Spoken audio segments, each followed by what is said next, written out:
Of camera story के सभी दर्शकों का हार्दिक स्वागत है।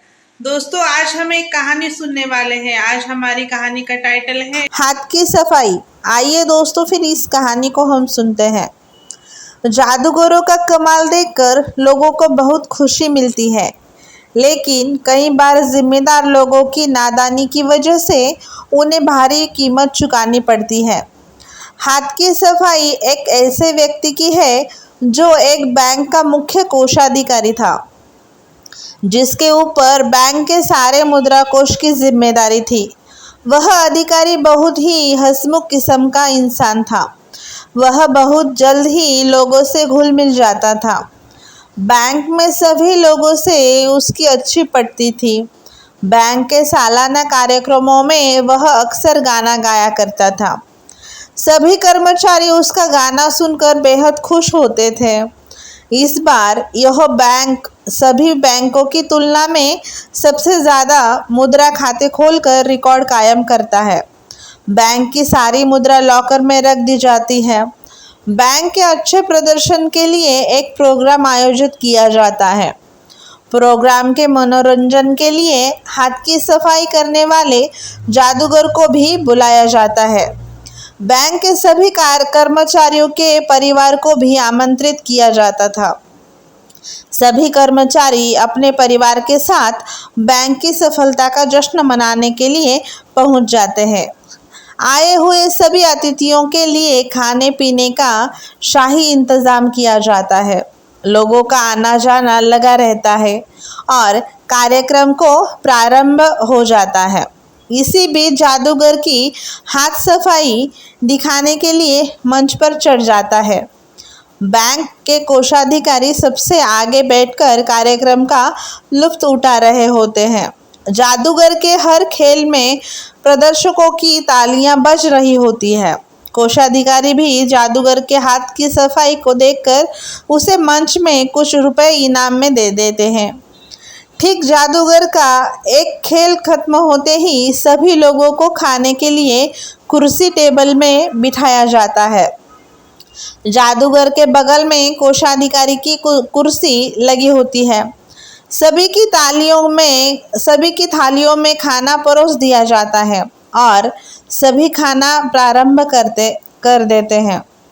इसी दौरान जादूगर और कोषाधिकारी की बातचीत शुरू हो जाती है। बात होने लगती है और कोषाधिकारी जादूगर से हाथ की सफाई का एक नमूना व्यक्तिगत तौर पर देखने के लिए कहते हैं और वो दिखाने के लिए तैयार भी हो जाता है।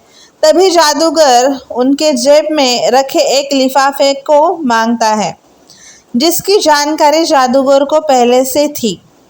लिफाफे में बैंक के मुद्रा कोष का सीक्रेट पासवर्ड लिखा था। कोषाधिकारी जादूगर पर भरोसा करके लिफाफा उसे दे देता है।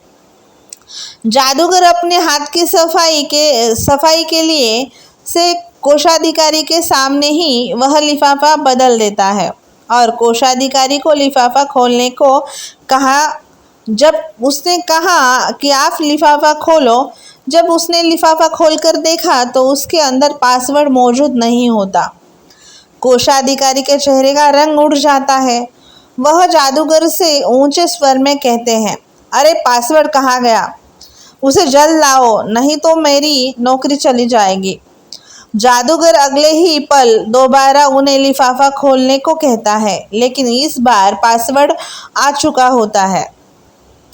कोषाधिकारी जादूगर के हाथ की सफाई देखकर बहुत खुश होते हैं।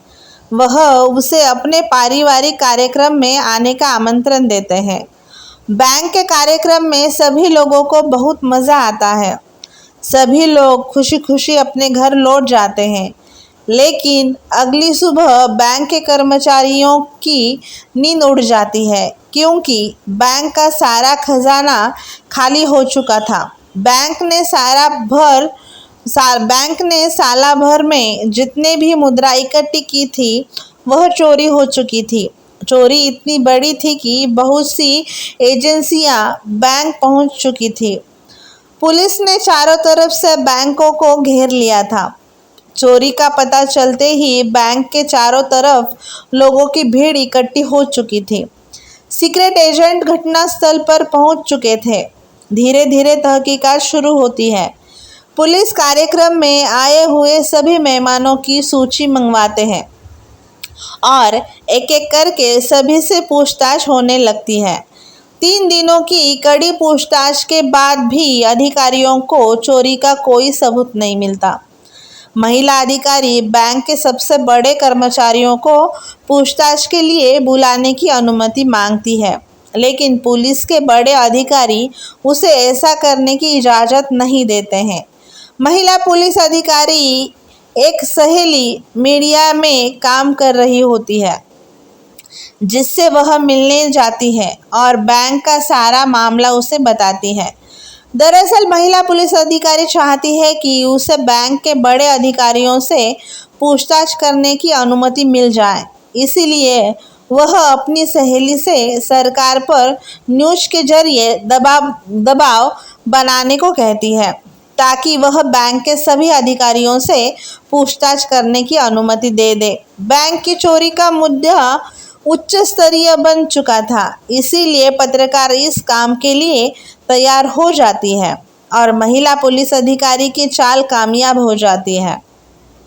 सरकार पर दबाव बढ़ते ही बैंक के उच्च अधिकारियों को पूछताछ के लिए बुलाया जाता है और कड़ी से कड़ी पूछताछ होने पर कोषाधिकारी बताते हैं कि एक जादूगर ने हाथ की सफाई दिखाते हुए बैंक के लॉकर का पासवर्ड वाला लिफाफा कुछ समय के लिए बदला था और जब जादूगर के बारे में जानकारी पता की जाती है तो पता चलता है कि वह एक शातिर चोर है जो जादूगर के खेल दिखाकर बड़ी बड़ी कंपनियों में चोरियां करता है और चोरियों को अंजाम देता है।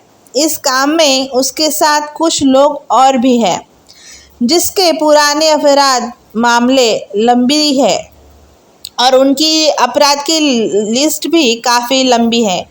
कोषाधिकारी को अपनी गलती का एहसास होता है, लेकिन उनकी लापरवाही से ही इतनी बड़ी चोरी का अंजाम दिया जाता है। अगर वह जादूगर से हाथ की सफाई देखने का आग्रह न करते तो जादूगर को भी पता नहीं चलता कि लिफाफे के अंदर कौन सा पासवर्ड है। बैंक में चोरी की खबर से सारे राज्य में तहलका मच चुका था। बहुत से लोगों की जमा पूंजी जा चुकी थी। बैंक का दिवाला होने की कगार में था और चोर की तलाशी के लिए सारे राज्य में पुलिस फैल दी जाती है और चप्पे चप्पे की तलाशी लेने लगती है। एक दिन अंतर्राष्ट्रीय हवाई अड्डे पर एक बूढ़ा आदमी बच्चे को बॉल से खेल कर दिखा रहा था। पुलिस को उस पर शक होता है। जैसे ही पुलिस उसके पास जाती है, उसके चेहरे का रंग उड़ जाता है और वह यहाँ वहाँ देखने लगता है, जिस वजह से पुलिस का शक और बढ़ जाता है। पुलिस उसे अपने साथ उठाकर पूछताछ केंद्र में ले जाती है और पूछताछ करने पर उसका असली रूप सामने आ जाता है। यह वही जादूगर है जिसने बैंक में इतनी बड़ी चोरी को अंजाम दिया है। यह आज देश से बाहर जाने की तैयारी में था। बैंक के चोर का पता चलते ही बैंक कर्मचारियों को राहत मिलती है। पुलिस चोर से चोरी हुआ सारा कैश मुद्रा बरामद कर लेती है। चोर की गिरफ्तारी से कोषाधिकारी की नौकरी तो बच जाती है, लेकिन उसे कोषाधिकारी के पद से हटा दिया जाता है। चोर को गिरफ्तार करने वाले अधिकारियों को सम्मानित किया जाता है और इसी के साथ यह कहानी समाप्त हो जाती है। दोस्तों, आप सबको आज की कहानी कैसी लगी? आप सबको आज की कहानी अच्छी लगी हो? हमारे चैनल को आपने सब्सक्राइब नहीं किया हो तो हमारे चैनल को सब्सक्राइब करें, लाइक करें और ये कहानी अपने दोस्तों के साथ शेयर करना ना भूलें। कल मिलते हैं एक नई कहानी में, तब तक के लिए बाय दोस्तों, अपना जरूर ख्याल रखें।